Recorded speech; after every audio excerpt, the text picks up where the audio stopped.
An old manager of mine snubbed me while talking to my spouse today. I was vindicated.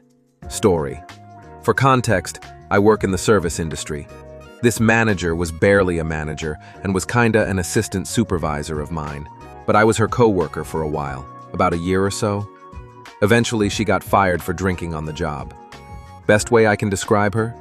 Didn't do shit, was always drunk, and playing music extra loud in the dining room and twerking while doing it.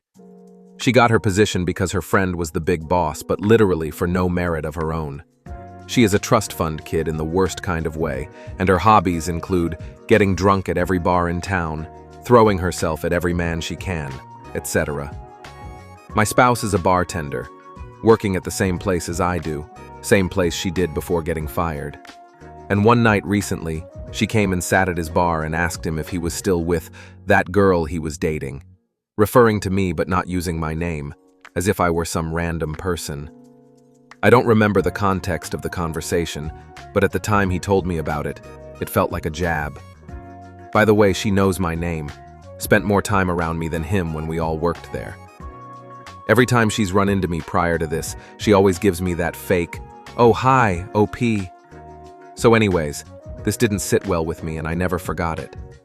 And I know that if there's one thing this lady wants, it's attention. So tonight I saw her out and about. The first time I have seen her since she snubbed me to my partner. And she gave me the usual fake greeting. But I did what I knew would send the loudest message. I pretended I forgot who she was. After she greeted me, I was like, "Oh hey, how's it going? I'm sorry, but it seems I have forgotten your name. What was it again?" The look on her face. It was priceless, and it felt so good. Top comment reads, "Nicely played." Another said, "For real, that's the ultimate power move. LOL, nothing cuts deeper than not being remembered." Someone shared, "I worked in a department store briefly years ago.